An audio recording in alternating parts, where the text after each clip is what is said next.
Well, our first guest this week joins us here in the studio. Greg Lambrecht's the CEO of Singlepoint Incorporated. Their stock symbol's SING. Greg, great to see you again. Well, thanks for having me back, Don. Well, as we mentioned last week on the phone, we reinitiated coverage of the company. Really looking forward to the next several months as we talk about what you folks are doing. For those who might have missed the first few times you were on the show, tell us again what you do. Well, we have a mobile technology. We're able to send a text message with a link. When you hit that link, it takes you to a mobile landing page where you can do a transaction or a donation with your credit card. Now, I know last year you did something like $1.5 or $1.6 million in revenues, but you did something kind of exciting at the beginning of this year. You've made your mobile payment system available to the cannabis dispensary industry. Tell us about that.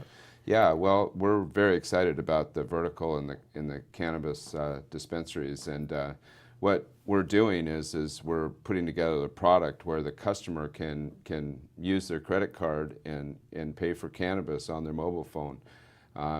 That's not quite ready yet because of the federal law. So in the meantime, what we've done is we put what we call cashless ATMs into dispensaries in Oregon and Washington. We're up to about 120 accounts now. Wow. So the first thing is to get into the accounts with what we can while we're developing a product that will be useful when the federal law opens up.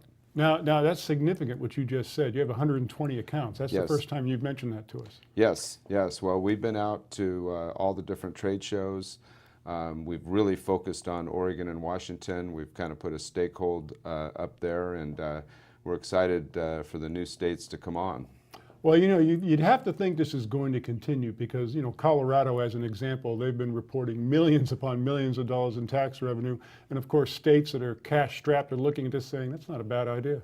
Yeah, well, we've been in Oregon pretty heavy, and their vote comes up in November, and it looks like that's going to pass. Florida looks like they're going to come through for medical marijuana. So there's just so much opportunity in the future in this business. Well, the next 3 or 4 months are going to be key too, because as you said, there's a couple of elections coming up in 6 weeks. There's a couple of states whose laws change over in January 1st to be specific. Now, you put out a press release this week. You've done a pretty remarkable acquisition. Tell us about that. Yeah, well, we acquired a company called Green Star, and that was the joint venture that we entered into about 4 months ago. And that allowed us to, what I say, get into this business within a month instead of a year. Mm-hmm. So we've really done our homework and figured out this business. We're very excited about that acquisition, and probably more importantly, the future acquisitions that we're looking at. Well, you know, when you think about it, you know, the cannabis legality has really taken hold in the last 12 months or so, and lots of companies have jumped into the space. But the thing about your company that I found unique was that all you really did was take the business model you were already doing revenues with and apply it to the space. And that's really a significant difference for you, isn't it? Well, I think so. I mean, one of the things that's unique about us is we like to say that we're the pick and shovel. We don't have a lot of the regulations that the manufacturers, dispensaries, or growers have, where they have to get a license for each state. Right. We're able to expand into every state because we're payments, and that has we don't touch the cannabis, if you will. Okay. Let's talk about the company and the stock, for example. I think on a previous program when we had our discussion, you had mentioned that you're endeavoring to uplist the stock listing to the bulletin board. How's that coming along? Well, it's going along great, and thank you for asking.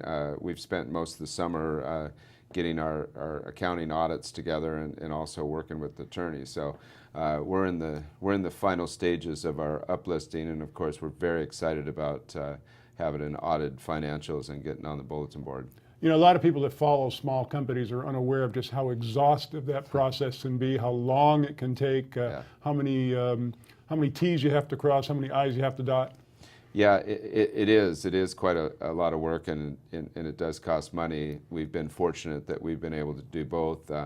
But you know, from what you hear out in the industry, we're going to be a real company now, and certainly attract more larger institutional investors.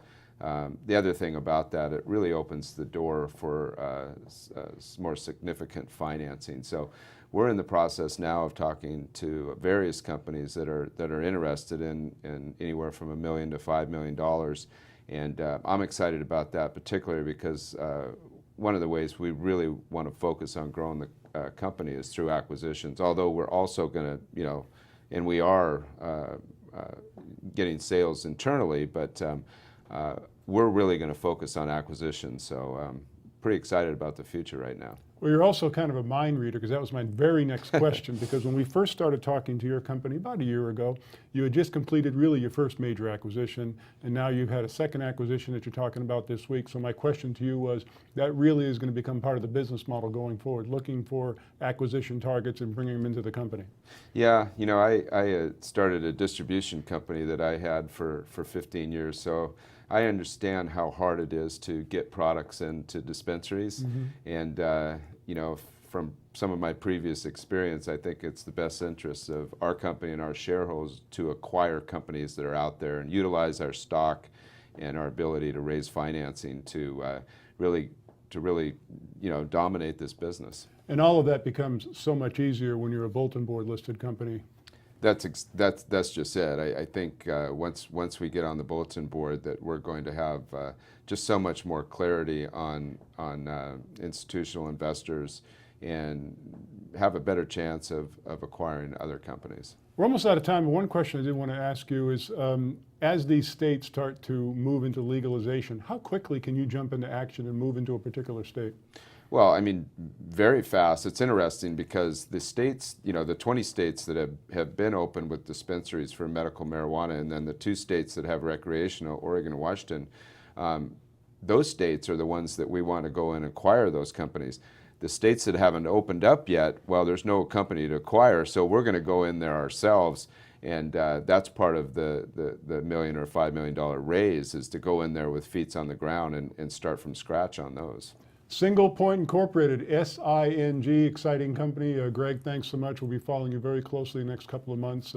Thanks for joining us once again. Thanks for having me back on the show, and we're really excited about what's going on with Sing here in the next 2 or 3 months.